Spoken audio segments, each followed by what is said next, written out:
Dr. Begich, continuing with what we were talking about, I don't think the average person realizes how managed our society is, or how managed major technological movements or rollouts truly are, and the fact that there is giant oil reserves in the Gulf and Alaska and all over the world. The oil companies have decided not to remove it, that they're artificially keeping prices up.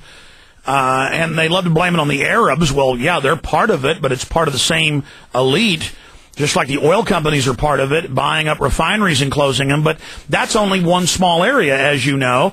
Then there's all these other incredibly advanced technologies that are decades and decades old that they could have put into place. And government then only offers incentives for a few of these late in the game so they can control those developments. And now they've got their global greenhouse tax fraud, which is meant to bring in a new dark age of control. I want to get your response to that. But please continue walking through what you were beginning to get into about just how technologically hamstrung and held back we are by these vested interests. Right. You know, let me talk about oil and gas as a starting point, because that's in everybody's mind right now. And Alaska the Arctic actually holds 25% of all of the undiscovered oil and gas is what they estimate. And Alaska actually has, in proven and probable reserves, tens of thousands of trillions of cubic feet of natural gas. Let me say that again. Tens of thousands of trillions of cubic feet of natural gas. Prudhoe Bay, which everybody talks about, is just one small dot of sand on the beach of oil and gas in Alaska and the Arctic. And the reality is it's been held hostage. They've had the rights to develop it since 1969 and have failed to bring it into production. The existing oil pipeline is running at 40% of its capacity, of its design capacity, not for a shortage of oil, but a shortage of a willingness to put our oil, domestic oil, through our pipeline. Yeah, let's be clear. We're not even talking about new pipelines to add 60% more to the West Coast. It's paying on average $5 a gallon now. National average about $4.20. And this is a scientific, undebatable fact. And there's a lot of evidence that your father was killed for trying to bring this oil in as well.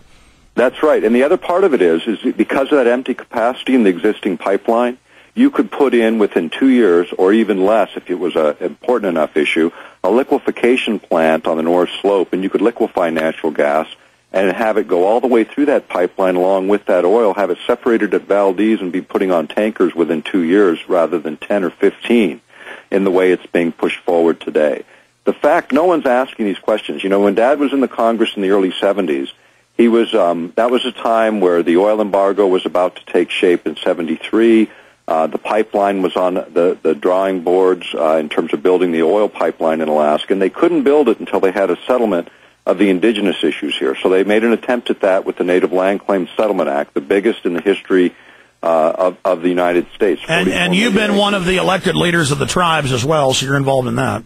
Well, I've been a tribal administrator, which is not an elected, but I did work directly for the chief. I know your brother is a mayor of a major city. That's right, and he's also a candidate against Senator Ted Stevens in this year's elections up here. Who, by the way, is the architect of trying with one fell swoop to kill the Internet with ending net neutrality.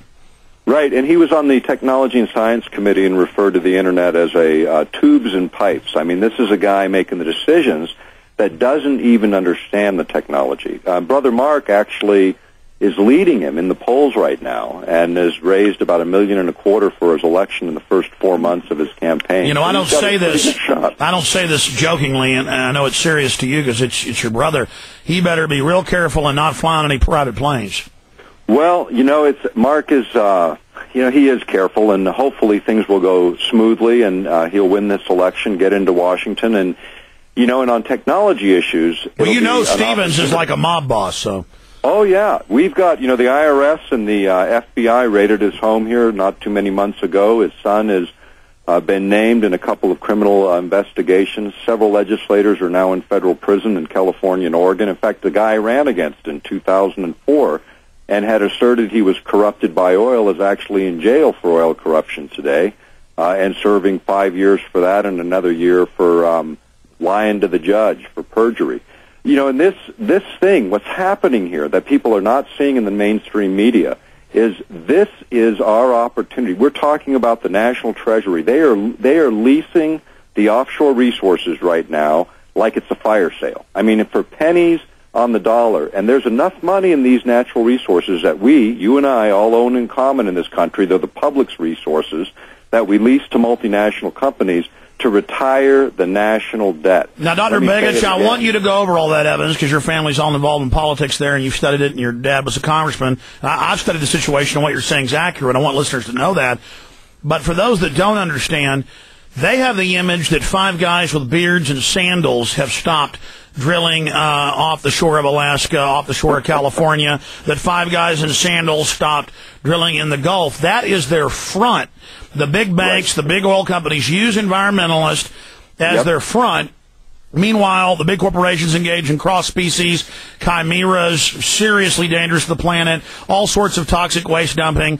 You're a progressive. We're talking about there's real environmentalism, and then there's fake environmentalism. I'll tell you the story on that, Alex. You'll appreciate this. After the native land claims, it had a section in it because Dad got him to override the chairman, Mo Udall, on this bill and got it passed, and then subsequently the pipeline passed. In fact, it was a tie vote in the Senate, 50-50, and Agnew broke the tie to get us an oil pipeline in the first place. And what they did is afterwards, D2 was a section of Alaska law that said they were going to set up parks and preserves. So Carter comes in, he does this major survey in the 70s, and they decide that we have 32 of the 33 strategic minerals that the country needs absolutely for our economy and our military in mineable quantities, in fact, world-class quantities. A lot of people don't know this, but we have the largest molybdenum deposit in the world. It's not even being worked. It's sitting at Tidewater. We have 600-foot coal seams on the coastline that are available, that are low sulfur. Tremendous resources. Gold? All through the state. Gold, silver, platinum, tin, everything. So veritable South Africa. It is unbelievable. It dwarfs South Africa, as a matter of fact, because landmass-wise, take a look at what Alaska represents. In terms of fisheries, we're the largest fishery left on the planet, and most of it being taken by foreign fleets. The fact is, Alaska is a treasure house that is the potential of turning this country's economic situation around, because these are natural resources held in common. An application of technology. We can do today Earth-penetrating tomography. We can look several miles deep into the Earth's crust and determine all of the mineral deposits and all of the oil and gas deposits with 99.9% accuracy. Well, here's an example.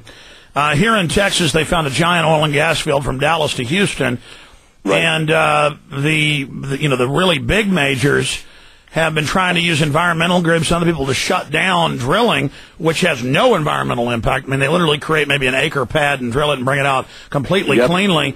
And the oil companies have been caught buying up all the oil refineries so that they just can't take it to market.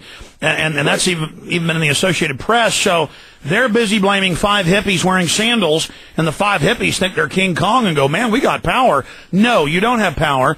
You're being used and scammed and laughed at. And so imagine what's going on in Texas, which has a fraction of what Alaska has. Right. I mean, the oil price could be cut in half tomorrow.